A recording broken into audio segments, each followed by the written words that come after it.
Greetings, gamers. Welcome to episode 69 of the Focus on Gaming podcast. Today, we're exploring the future of gaming with AI. We'll discuss AI, powered NPCs and dynamic worlds.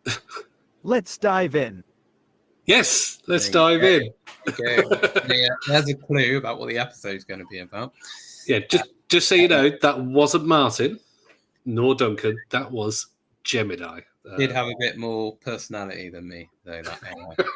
And less of a West Country accent.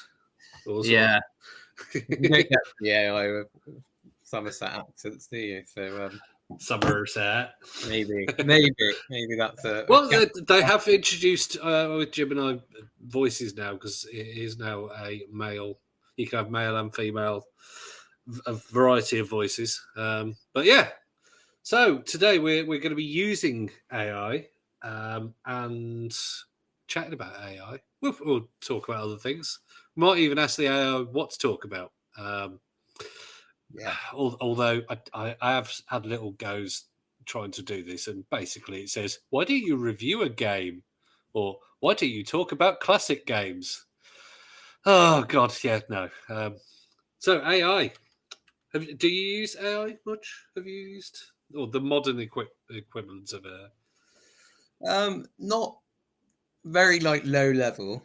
I think the last time I probably used it was way back. I say way back, wasn't that long ago, when we were planning this podcast and we were trying to do a logo for it, and we were using, using sort of AI generated images. So I was putting in gaming podcasts. And they all have problems with the words, though, don't they? Because you put in like focus on game, you tell it focus on gaming, and it will come up with like double C in the focus, or the gaming will be double M, or just say GMING or something like that. So they weren't the best, were they? No, I think the original one, because it was the gaming podcast. Then, yes, we used to be called the Gaming Podcast. Yes, I think the original one was made by me on just using Paint. I think. The joys of an amateur podcast, eh? You've come a long way, but yeah, that's probably the last time I used it. What about you, Duncan? Do you use I mean, I use Gemini quite a lot. Mostly the basic assistant style features, because I've got very much a smart house. So most of my lighting is smart lighting. I've got probably 7 or 8 things on smart plugs and all this kind of thing. And I'm always doing, I've got smart heating and all this. But I mostly, probably 90% of what I do is setting timers and, setting an alarm and that kind of thing. So, and turning lights on and off. But I have used, I think what they're called nowadays is the generative AI. And this is the difference between AI that you get AI in games, as in the artificial intelligence, but that is a programmed, like your enemies that walk a certain path or they react in a certain way. When you're shooting at something, it dives behind cover. That AI is very different to the AI that is very much in the news. There's different types. I believe, I don't know whether they're the same thing or different, but the generative AI and the large language models, is it the LLMs? Basically the ones that you can talk to and it will understand what you are talking about or the input that it has, and it will work out something from the information it has learned, and it can learn and it can improve its responses and stuff like that, and images. And I mean, to the point that I think we can ask Gemini here. I would just ask Gemini, can you write code for games? Oh, click. Oh, and there you go, straight away. Yes, I can write code for games. While I can't directly interact with a specific gaming engine or framework, I can provide you with code snippets, algorithms, and explanations in various programming languages commonly used in game development. Well, there you go. So yeah, it goes on about Python, and there you go. Gives you a little bit of Python there that you can put into. I think Python basically is just like a command line. Put that in, and it would do something. I don't know. In a little window, it would. I'm trying to work it out. It's got screen size. What you can do.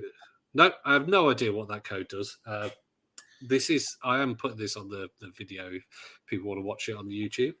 But yeah, so it is getting to the point where not only art, videos, but literally code. You could.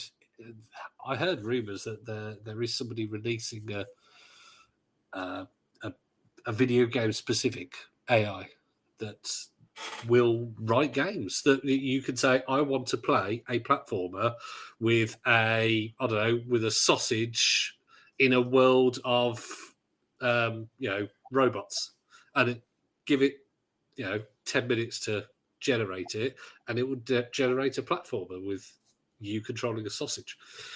Potentially, in the future, there shouldn't be, because I think as gamers, a lot of us would have an idea of, if I could make a game, I would have a game like this, X, Y, and Z, but I just don't have the knowledge or coding skills to be able to do it. Not saying that AI will do a better job than actual game developers, but potentially in the future, you could sit down and say, I want a game, describe it in as much detail as you can, and AI would produce the code for you to. Yeah. That's the kind of AI use that I think is positive, because they're very much split, the world is, I think, at the moment, with AI, people saying, oh, it's going to ruin everything, or it's going to take over the world, or just in terms of jobs. People, obviously artists are worried because you can create a decent picture in seconds. Obviously, there are some issues with various AIs giving With six fingers to people. Use your hands, isn't it? Where you can tell. I have had a go with. There's a one you can do where you could have your own AI on a computer or even on a phone, actually, where it's called stable diffusion, and so it means that you can do whatever you want. There's no limits to it, which unfortunately, means it can be used for nefarious reasons or very valid reasons, just that other places go, that's copyrighted and you can't. But I had a go with it, and it was very good with creating worlds, a picture of a bleak town or a cartoon world or something like that, and it did very good results. But as soon as you tried to get it to do a person, it would have legs coming out of its buttocks, and there'd be an extra arm coming out of somebody's head or something like that. And unless you were very lucky, and probably there are ways to improve the results and whatnot. It wasn't good enough to use for me doing art for something else. But yeah. Go back to what I've just digressed again. Go back to what you said. It was if I was as somebody who was a programmer and I was making a game by myself, and I was I can't afford to get an artist to do thousands of bits of art, sprites and all this and textures, whatever it is that you need. Then I think that AI will be a great thing. Then we have the big companies, though, that are going, how can we do this for cheap?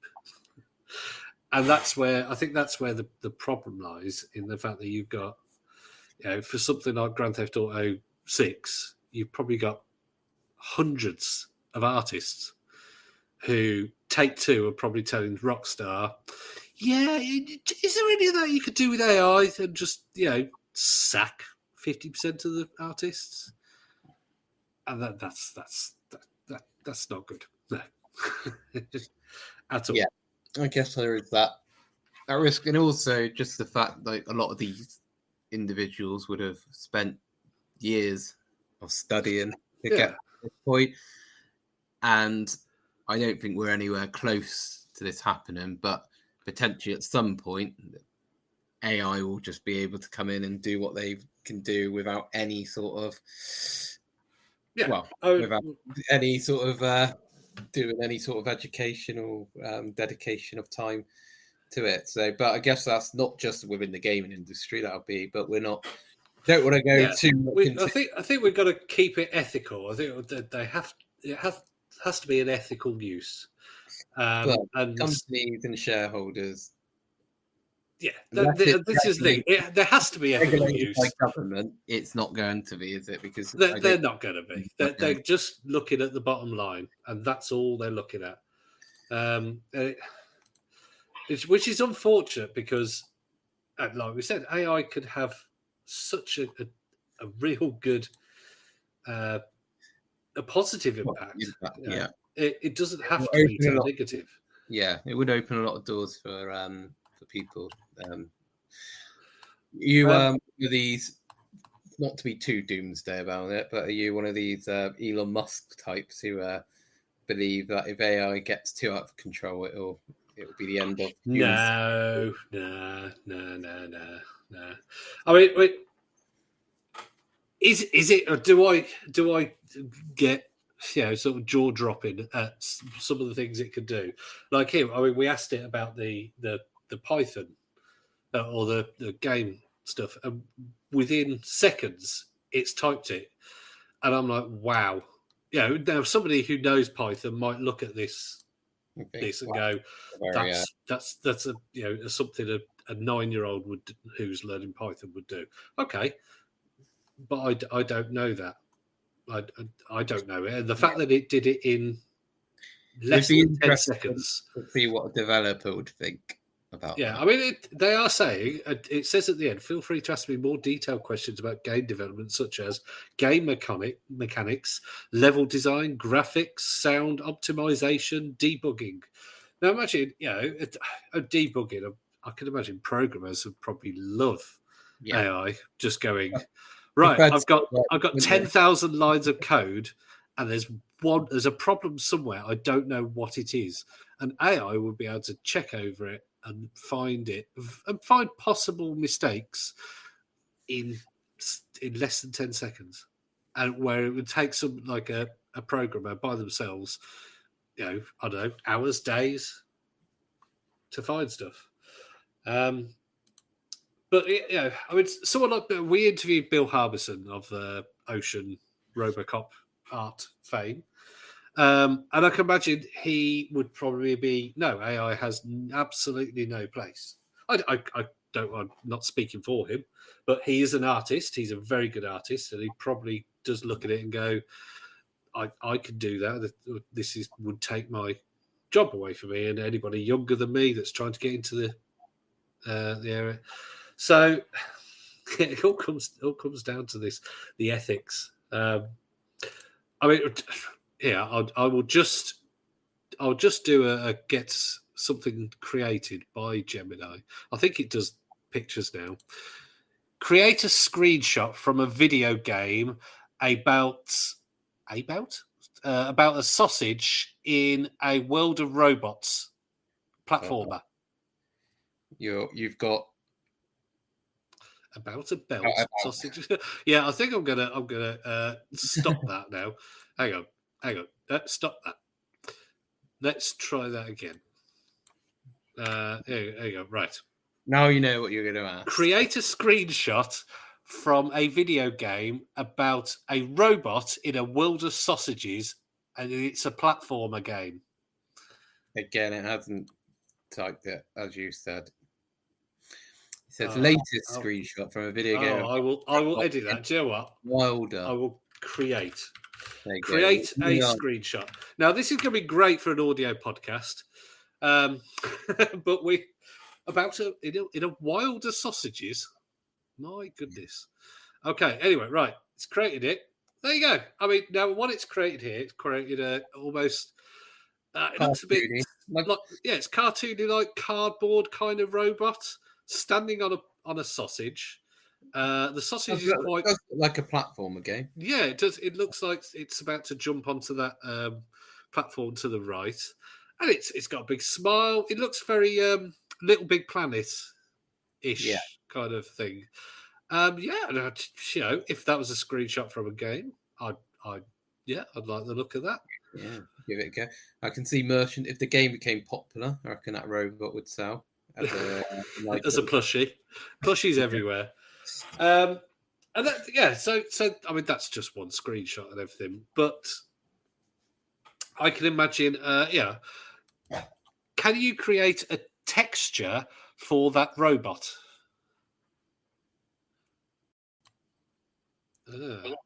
Creating your image. So this now, obviously, 3D images in 3D games need to have textures. So no, it hasn't. It hasn't understood what I've said. It's just another screenshot with a completely different robot. Now, obviously, this AI is not designed for game design. So it's not. I don't pay for any Gemini Pro or anything like that. So it's not going to be doing anything. Yeah, it's not gaming focused. So, but yeah, if I wanted something that was the same as the thing before, the only thing that's the same is probably the sausage, except for this one's straight, and he's sitting on it sideways instead. Maybe it's a different robot. Maybe it's a sideways robot. If you're listening to this, this is going to be. If you came in after the first 15 minutes and like, why are they talking about robots and sausages? I don't even see what they're talking about. If Tom has come in now, he'd be like, What? Why is there a sausage with a robot on top of it on the video call?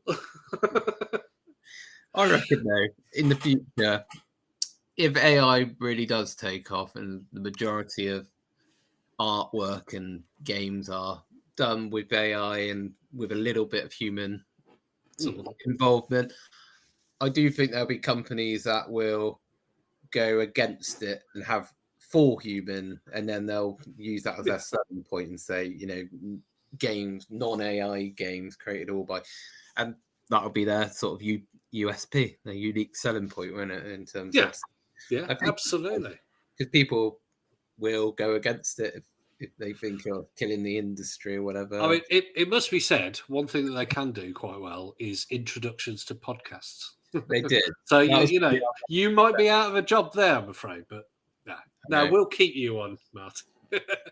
I'll be like the AI's assistant or something. I totally agree. I think it is going to the place where, I mean, there's been a few games that have been caught out already using especially promotional artwork, because marketing are using artwork that they are given or screenshots from a game, and they are creating AI generated artwork for the promotional material. So it's already creeping in there. I believe that was Risk of Rain, I think, had some DLC that came out with some artwork or like textures that was AI generated. DLC AI generated. I'm just searching for. I think there was a DLC came out for Risk of Rain 2, and I believe I'm just trying to look it up. No, I don't know. But yeah, there was a well-known game that I think had some AI art in it. So artwork, I think, is already happening. But if anyone is listening that is creating a game, just use it ethically. I mean, the guy who created Stardew Valley, when he started, he had no art experience. He had no programming experience. He self-taught, and he created that. Now, he somewhere along the line, I think, has had some people helping him, and now he's got a company. But could you imagine? It might have been a completely different game if he'd had AI art. It might have been something along the lines of more, I don't know, sort of less pixelated and more sort of your Hades style graphics. Yeah, I don't know. So it can be good. It can be good, but just ethics. If you're EA and you're listening to this, don't use AI. You've got enough people to do the art. Yeah. Well, I don't know what more we can say about AI. Really, I think. Actually, I tell you one thing that I do want AI to be in, and that is, and it was done in a couple of games. I think somebody did a mod for GTA Online, or I think. But anyway, it was a mod for PC where the NPCs were AI controlled, as in like their speech. So you could walk up to an AI, an NPC, and have a conversation with them, and they would talk back to you. There is also I think a murder mystery game that uses AI, but apparently the AI is a bit dodgy. But wouldn't you love that in a game though? Just turn it on, and you like Rocket League, but I don't know if you play GTA Online or something, and you don't fancy going online, but you got police who are like, "I can see you, Martin," and going after you, and I don't know, or hooker actually picking up a hooker in GTA Online on GTA, taking her through to a corner, and she actually calls you by your name, and has a conversation, or remembers you from the previous time, and says, "Oh dear, do you remember remember when you cried and just talked to me for half an hour?" Please don't kill me and take my money. Do you remember you murdered me? Yes, I remember that. Yes, my name's Sylvia and I've got a child. You're an AI. You don't have a child. It would make games more replayable once you finished them. Yeah. As AI, it would always be different, wouldn't it? Because that'd be Grand Theft Auto. That would be a good game to have NPCs on. G6 with AI.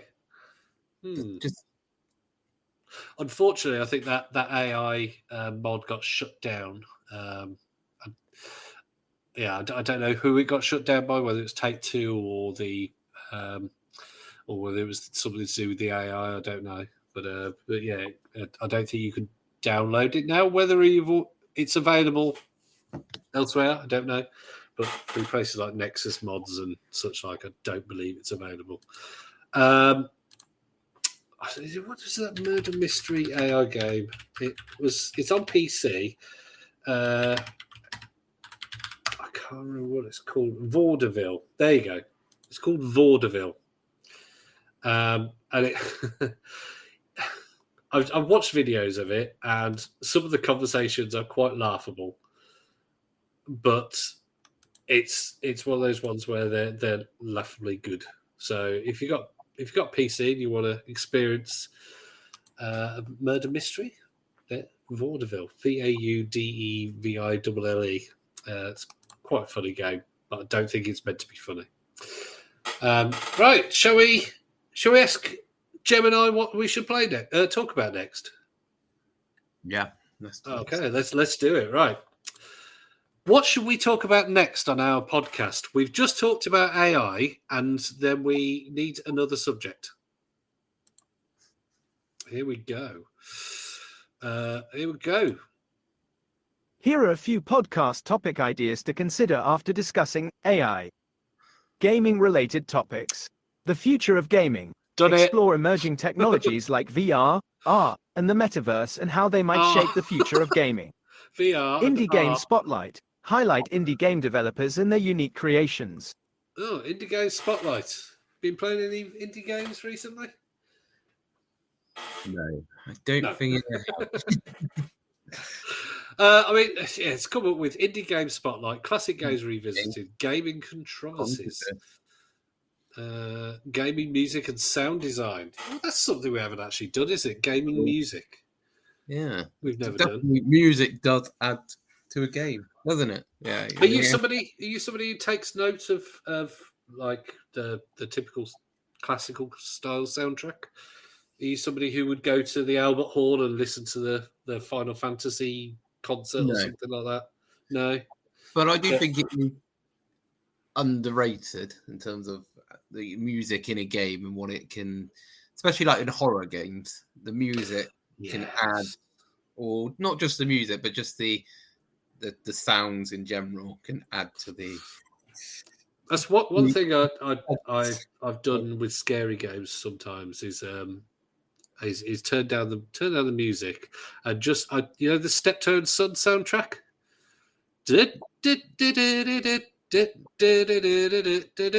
Have that in your head, and it makes everything a lot funnier. So when something jumps out at you, it's great. You might jump a little bit, but you've just got Steptoe and Son sounds in your head. So that's a real modern reference for everybody. The 1960s. If you want to be more modern, you can have Benny Hill. I don't know if that is. God, even that's 1970s and 1980s. In fact, he was 1960s as well, wasn't he? Getting chased by Nemesis on Resident Evil 3. Pyramid Head is slowly walking after you in Silent Hill. Someone should do a mod with that. I did. What did I say? Oh no, it was nothing to do with gaming, so I won't bother with that. But no, I'm somebody who I've seen concerts with, like the London Philharmonic or something, where they're doing a gaming concert, and I'm always tempted, but I never know them well enough to be able to go, oh, well, the Final Fantasy one. Oh, this is the Final Fantasy VI theme, or this is. I'll just be going, that's nice. Zelda is it's like quite notorious for its music. A lot of people like Zelda really like the music, and I know people buy their album like the Zelda soundtrack and stuff like that. But yeah, I think it does add to a game. Like for me as well, like. There's nothing more nostalgic and bringing me back to really, if I hear like the Streets of Rage music, like the I was just thinking about the late 80s, early 90s, if you could hear or if you could see a sound, bit chip music, like the MIDI kind of music that is in like your Streets of Rage, your Super Nintendo era, and your Commodore 64 and Mega Drive and all that, all those kind of MIDI and bit chip 8-bit and 16-bit. It's surprising because I don't think you would notice it until like the other day I was on Facebook and there was I think it was some sort of meme or something, but it was like a video and it had the old PS2 like startup song, start off theme sort of thing. And just hearing that just brought back a lot of memories, and you don't really realise until sort of it happens. So I was just asking the AI if it could play music, and apparently I've got YouTube Premium, so it was going to play my music.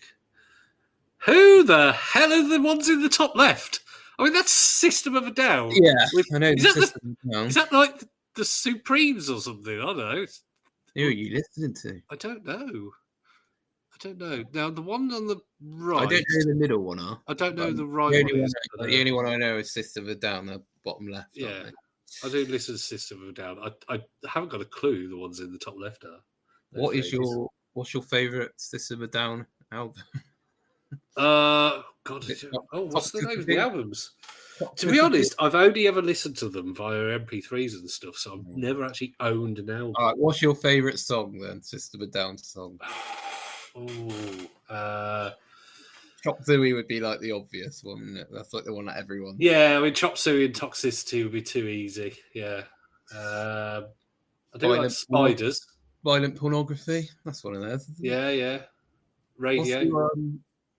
There is that one. It's like. I like Spiders and Radio. Let's go with that. Okay, that's two songs. Do you know what? They're one of those ones, that every time somebody goes, "Oh yes, System of a Down," and exactly what you said. What do you like? I'm like, I like the one that goes because I'm always listening to them with my headphones and my phone in my pocket, and so I never really, other than the ones that are quite obvious. Toxicity says toxicity quite a lot. Yeah. Chop Suey, which is like BYOB. I like that one as well.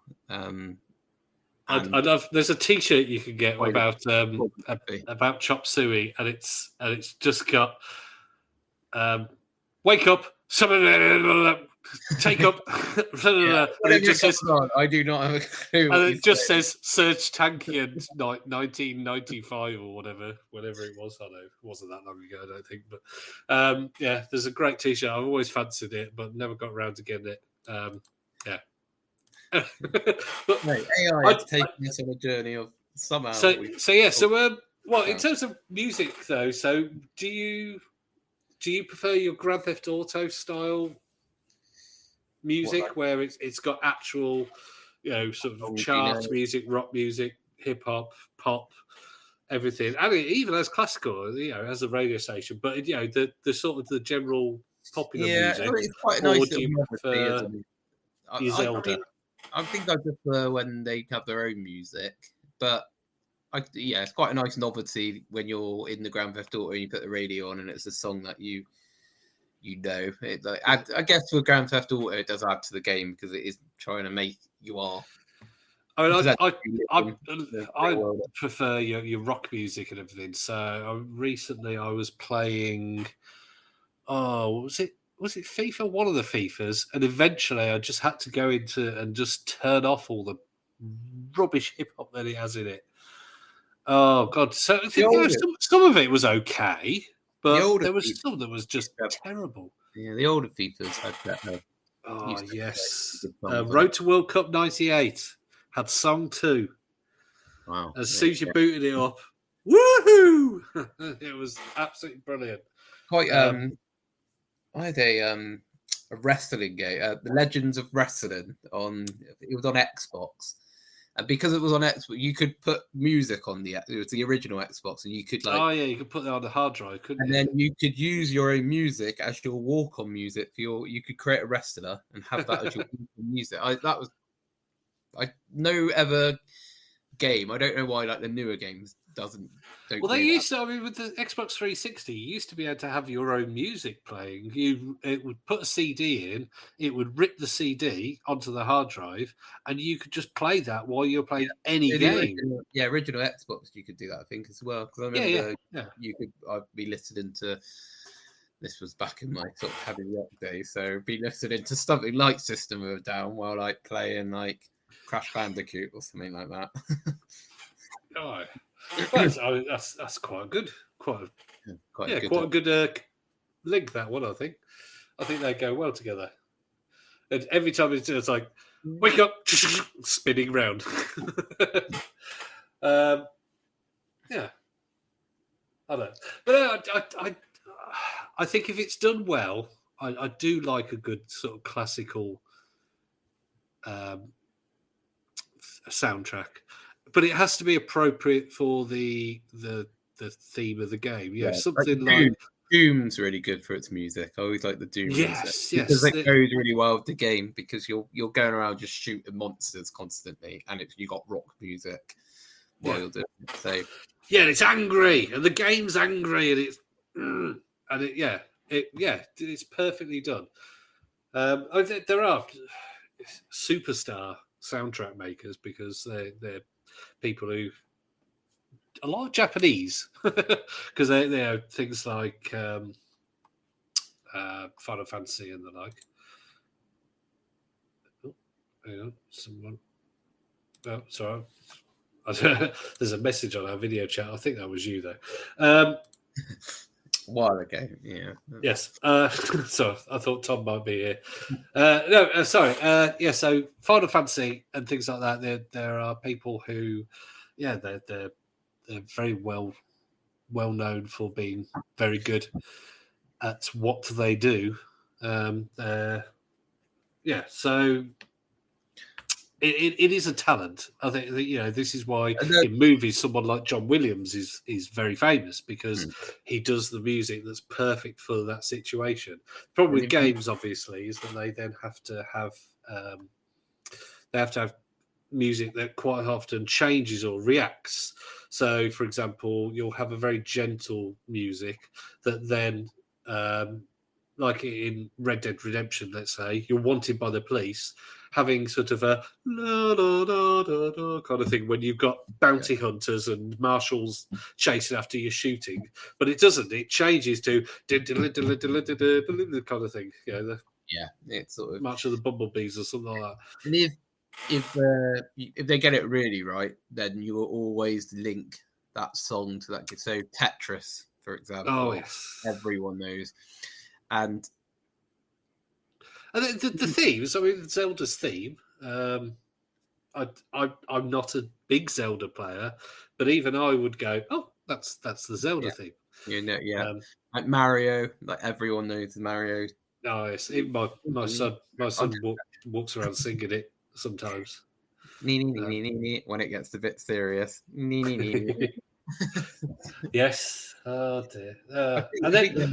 But then you have got some classic soundtracks that had like pre-made music. I want to call it things like the Tony Hawk games. Tony Hawk games always had fantastic soundtracks. Like we said, the FIFA games. But I would say for those ones, I think the GTA is probably I would say the king of it, because it was classic. You had classic rock like Queen, but then you had classic hip hop radio stations and pop stations, and then you had original music in there, and you had classical music that was made for the game, kind of thing. And it was what I liked about it as well.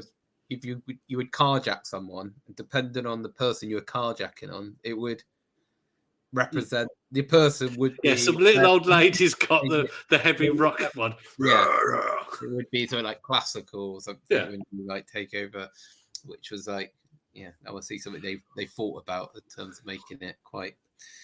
And also, I think I've mentioned it in another podcast. There are certain songs when I used to play. I think I must have been stay around my friend's house. This was years and years ago. Last week. When I was at an age where it was acceptable to have sleepovers, and we were just playing one of the Pokemon games. All we did was just sat there. Sorry, 2 weeks ago. Yeah.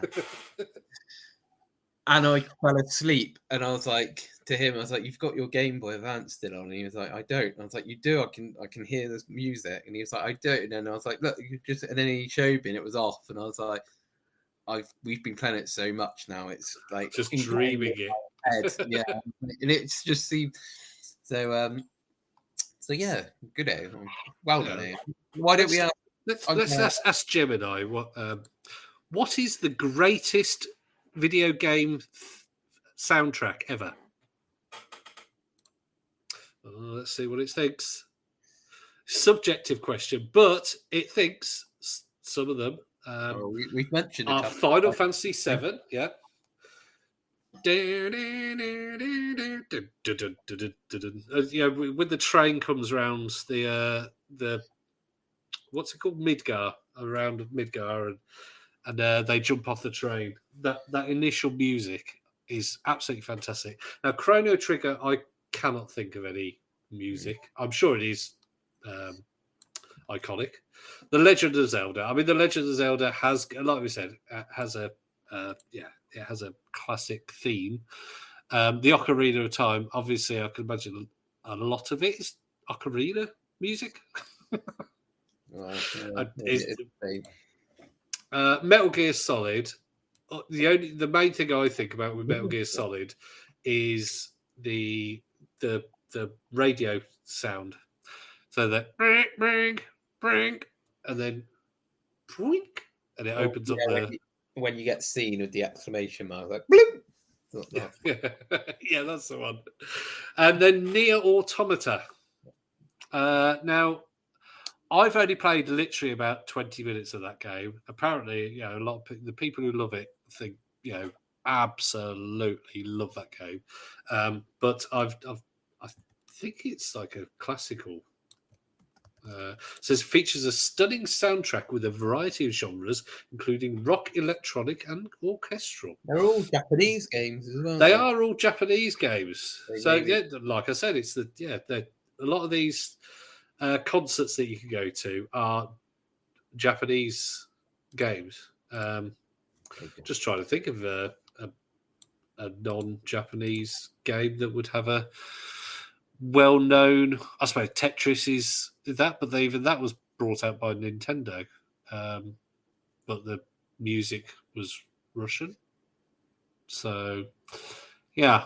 But yeah, so they are. Gemini recommends Final Fantasy VII, Chrono Trigger, The Legends of Zelda, Ocarina of Time, Metal Gear Solid, and no, does it mean Metal Gear Solid as in the series or in...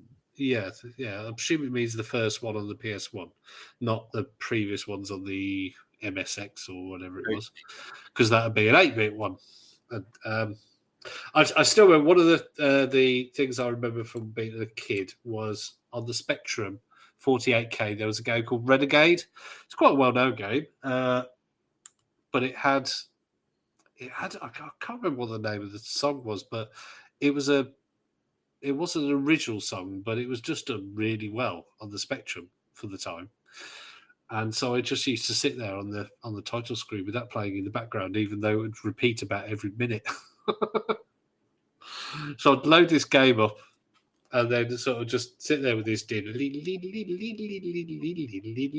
whatever it was. It was something like that. That's a bit of a memory. It wasn't the best music, though. As I said, it was a pre-made. So yeah, it was a song that was done on the computer. Well, there you go. Music. Anything else about music? I don't know. Not that I can. Yeah, I think we. Hey, AI said that we should do general technology topics or pop culture and entertainment. Well, pop culture and entertainment is gaming. Although I did go and see The Wild Robot last week. Oh my god, that's such a good game. Good film. If you want a good one to take the kids, fantastic film.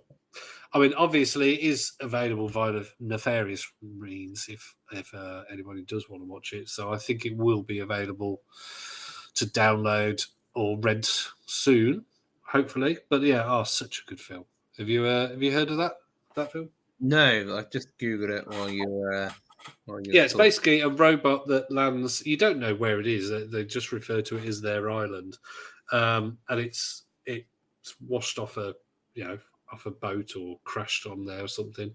And this robot has a goose imprint on her, because it comes out of its egg, and so she has to teach it how to swim and whatnot. So obviously I won't give too much away of what happens in it, but it is funny, it is sad. Obviously there was somebody cutting onions in the cinema, but I can't help that. Yeah, somebody wants to cut onions constantly by me.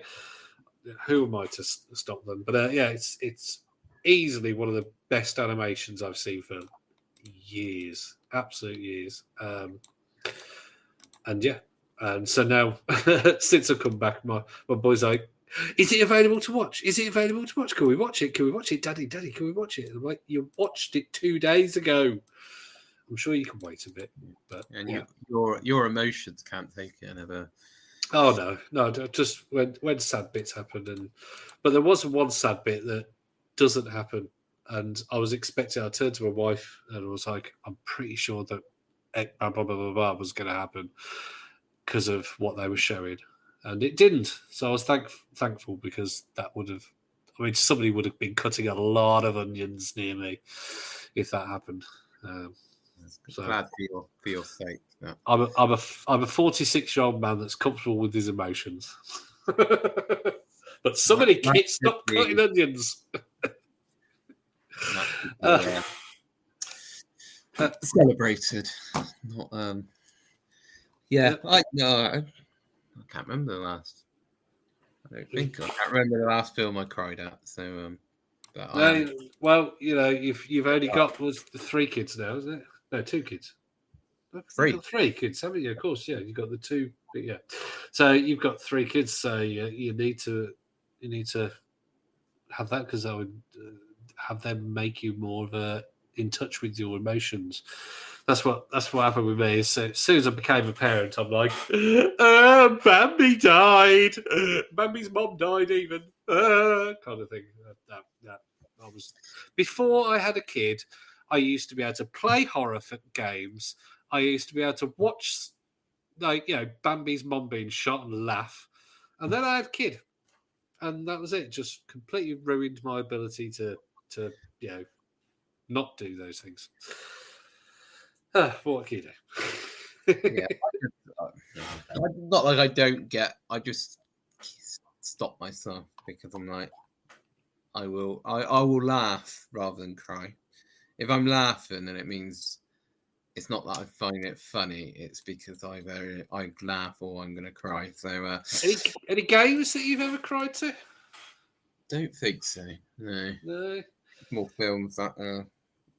But Not even, what about? I mean, I think we can give away the plot to The Last of Us now, can't we? Yeah. I guess, Is there any crying in that? No, there's not really cry stuff in there in Last of Us. No. I'm trying to think of. Well, I mean, the classic one is Aerith dying in Final Fantasy VII. why don't you ask AI the saddest moment in a game? Good idea. What is the saddest moment in video game history? Oh, here we go. I was saying it's subjective again. And it said, there you go, Aerith. Aerith in The Final. saddest moment in video game history is subjective and depends on personal experience and emotions. However, there are a few moments that stand out as particularly poignant for many players. One such moment is the death of Aerith in Final Fantasy VII. Yeah. Aerith is a beloved character who is unexpectedly killed in the middle of the game, leaving players Spoilers. shocked and devastated. This moment is often cited as one of the most emotionally impactful in video game history. I mean, it did at the time. I mean, it was back in 1997. It just came out of nowhere. It was like we're having this really pretty bit and everything where she's finding out that she was an ancient or something like that, and all this, and she found out stuff, and it was just becoming like her moment in the game. And then along comes Sephiroth, and it was just the way that it just went silent. Again, we go back to the music. There was just the music, and then it stops. But yeah, I mean, it's surprising that there isn't more games. Like with films, there are a lot of films where they're clearly tug on your heartstrings. Yeah. Whereas with gaming, it just they don't. There are a lot of games which have a lot of story in them, like Last of Us and God of Wars and stuff. But they more go for twists in video games, don't they, rather than emotional tugging on your heartstrings. I mean, there are other things where people have died. Someone dies in Gears of War, don't they? But don't. Yeah. Then you got the one whose wife is the main baddie in about two of the Gears of War. So is it Cole's wife or something? She becomes the queen or something like that. I don't know. But yeah, there's not many that tug on your heartstrings. Mostly, they're all about the twists. It's the BioShock twist. It's the Luke, I am your father. I am your father kind of thing. I'm totally with you there. I don't think I've actually cried. Even the Ares thing, I didn't cry at it. I haven't played The Last of Us Part 2. I have heard of what twists are. I'm hoping that it's going to come out on PC and that it will be playable on Steam Deck. Although after Part 1 not being very good on Steam Deck, I'm not holding out much hope. But yeah, so Last of Us Part 2, I haven't seen, but I have heard of who dies, and it's sad. But I think, have you played that Part 2? No. I think the person dies at the beginning, so but I won't say just in case. Plenty of games that's made me cry through not being sad, just through anger. just terrible, Through- terrible games. Through anger, though, a lot of them. Like Crash Bandicoot, when I died right before I checked. Oh God, yeah. When I It's cried. like, oh, there's a checkpoint. I don't, especially when it's an easy jump. You're like, oh, I've just got to get over there, and you just fluff it. Anyway, right. Yeah, I have heart to hearts with myself. I'm like, what have I just done? I got to do all that again. Why? What was? Yeah. But- What are the most infuriating parts of video games? There we go. Oh, yeah. Well, there you go. Here are some of the most infuriating parts of video games. Unfair difficulty spikes, when a game suddenly becomes significantly harder, often without warning or proper preparation. Yep, there we go. What we were just talking about. Yeah, it's if it's at the end of a game, but when you get some games where the difficulty is just not reasonable, you'll be like, la la la, this is really easy, and suddenly there's one jump. And that's what going back to Crash Bandicoot I found is that I'll do level 1 no problem, level 2 no problem, level 3 or whatever will be really hard, and it'll take me loads of attempts to complete it. But then level 4, do it first time. Level 5, do it first time. Level 6, 100 times it takes me to complete it. Level 7, breeze through it, absolutely no problem. And that's what I found out with playing Crash Bandicoot nowadays. I didn't like that. I still haven't completed any of them, any of the trilogy that would come onto Game Pass. But to be honest, I haven't played them much. I've only played it for about an hour in the last month. Straight and boss battles. Yeah, that's tedious. Yeah, well, that's yeah. But you're a From Software fan, though, aren't you? Yeah, but it's So frustrating. That's just frustrating boss battles, isn't it? Yeah. Especially when you get their lives really low and then they kill you, and you got to do it all over again. So they haven't got online gaming, which is probably where I most get annoyed because. Oh, there you go. No, they don't. Whenever I lose on a game, I'm the kind of loser where I will Throw a controller. Not anymore, but instead of me just saying they were better than me, I'd be like, they were so lucky. Like 9 times out of 10, I win that game. Like, how have I lost that game? Like, they got all the luck. They must be on PC. I'm on a console. That's why they beat me. I'll find every excuse rather than they're just better than me. And sometimes you just got to hold your hands up and say, fair play. But I don't like to do that. I always try and find a reason why that it wasn't my fault and that it was all to do with luck. Yeah. I think I've just got so.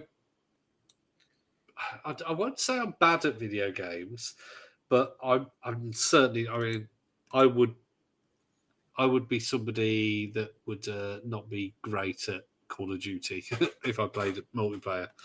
But yeah, I mean, I've got generally so poor at keep trying with video games that I think that I'm quite happy to let people be better than me. I'm like, yeah, it's not for me, and I'll just turn the game off.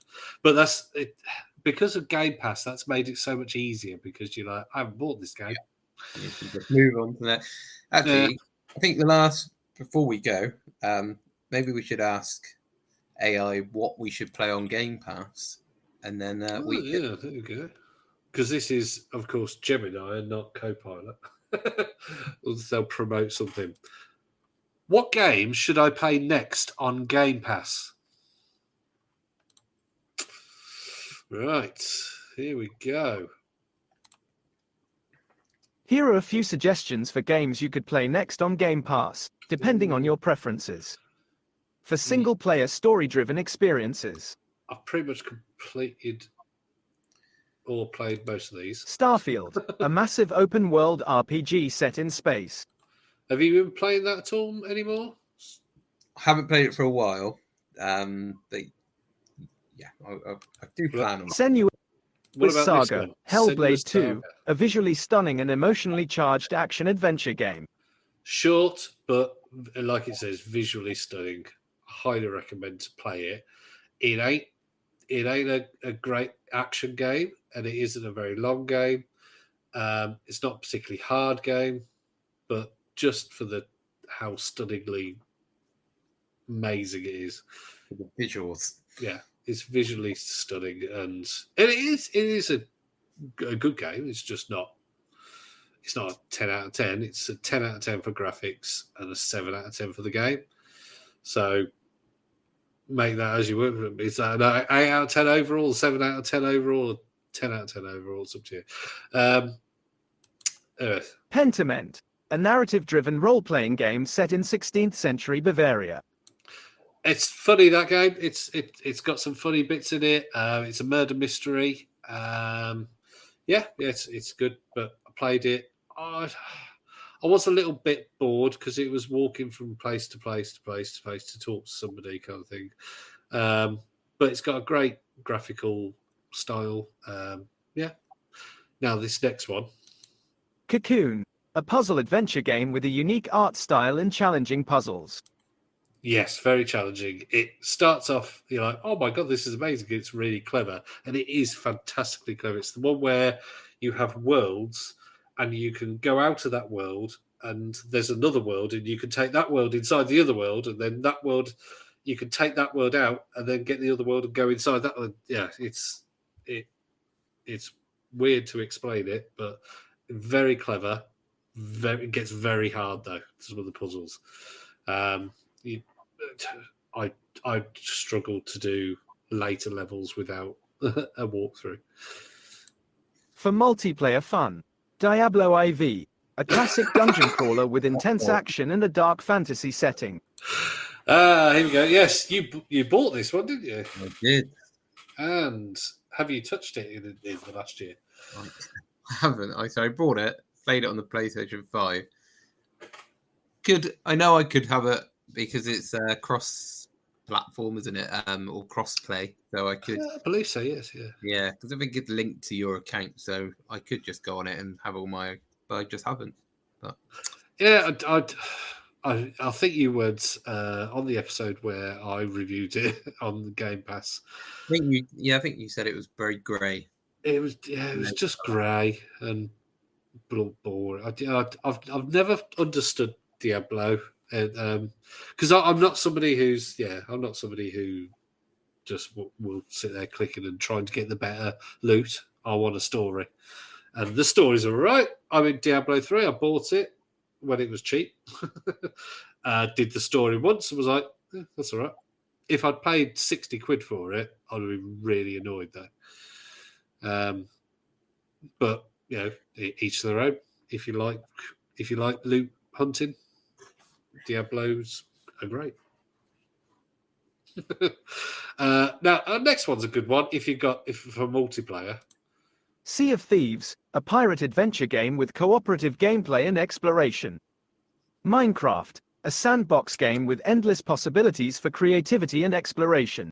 and there you go. So Sea of Thieves and Minecraft. We've got Age of Empires 4, which Age of Mythology is out now. Age of Mythology retold. Personally, I love that one more than I like Age of Empires. It's a great game. Then we've got Vampire Survivors, Power Wash Simulator, Hi-Fi Rush, and Slay the Spire, all for something different. Vampire Survivors, I love that. I've got that on PC and Game Pass, and it's great for a sort of quick 20-minute grind. Power Wash Simulator, I absolutely love that. I did see a story about Power Wash Simulator, and it's sort of game related. Scientists have said that it's good for your mental health playing Power Wash. Yeah. I would absolutely agree with that as an amateur and somebody that isn't a psychiatrist or something. like that. But yeah, it's totally mind concentrating, relaxing game. There's no time limit. It's got one thing that worried me when I first started playing it was, what if there's a tiny speck of dirt hidden somewhere? But what it does, each part that you clean, it clicks off, and you can go into a menu that has all the parts that you can clean, and you can select one that isn't complete, and it will slowly pulse with a white sort of glow. And so you don't need to stress about not being able to find the last bit of dirt. And it's got some great gaming hookups where you can do Final Fantasy. You can do some of the vehicles, you can clean them, and the bar that's in Final Fantasy VII, and a model of Midgar. What else was there? Tomb Raider. You could do the Tomb Raider mansion. You could do the obstacle course that she runs on in Tomb Raider 2, and you can do the her collection hall, which has got the T-Rex and other things that she's found in various games in objects. Yeah, so yeah, it's so good, such a good relaxing game, and highly recommend it if ever you're stressed. Play Power Wash Simulator, as opposed to Hi-Fi Rush, which I played for about an hour, and it wasn't for me. It's a rhythm-based action game, so it doesn't have one of those bars coming down with things that you have to press on time. You have to attack in time with the music. So it's a 3D action game where you're killing enemies and jumping around and stuff, and it was all right for me. It did very well.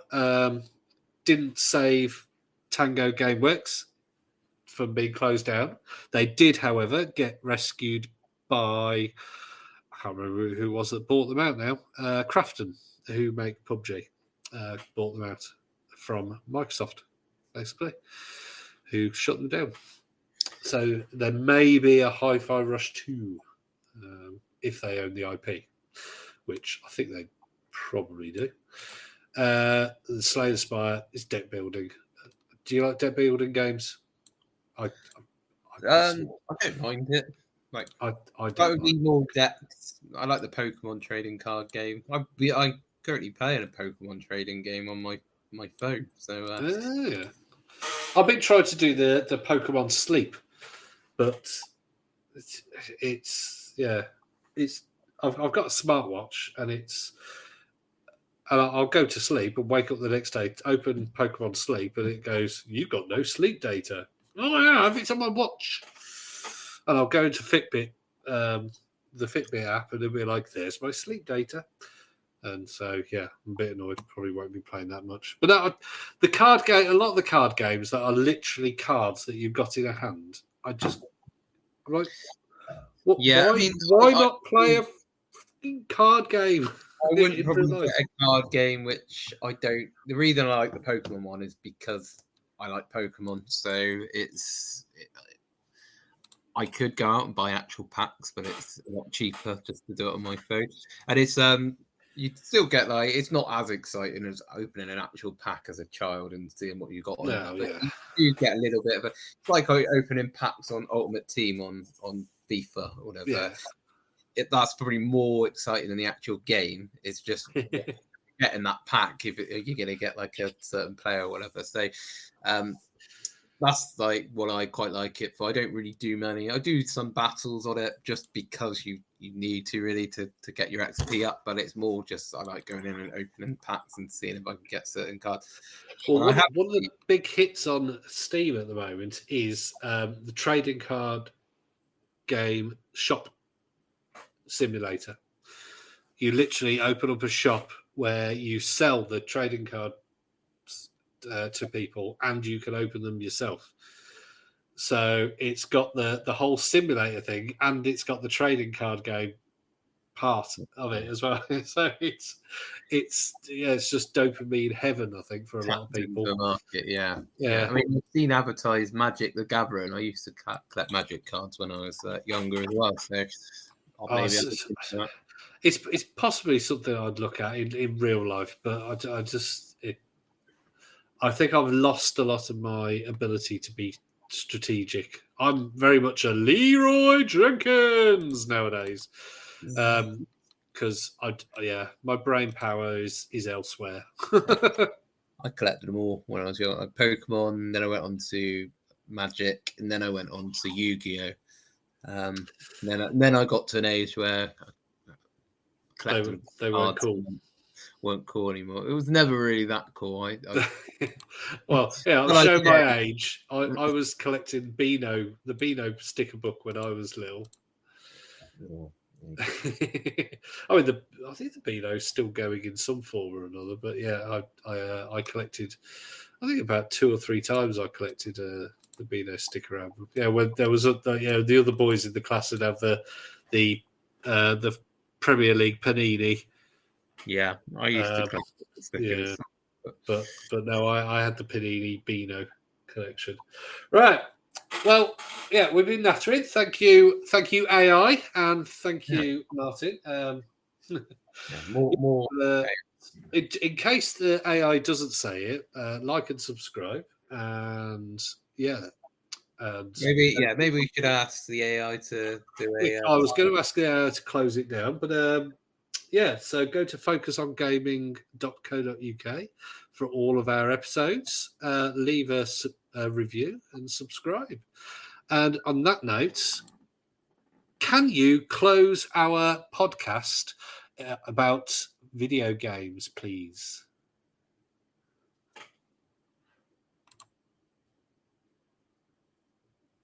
No, if thinks I want to change it, okay. It just failed us. Can you write a closing paragraph about our podcast, please? Why did I say please? I know. Why? Right. Why did I say please? Anyway, here we go. Everybody, bye. We hope you enjoyed this episode of the Focus on Gaming podcast. We'll be back next week with more gaming news, reviews, and discussions. In the meantime, keep gaming, keep exploring, and keep sharing your passion with us. Until next time, happy gaming. Not bad.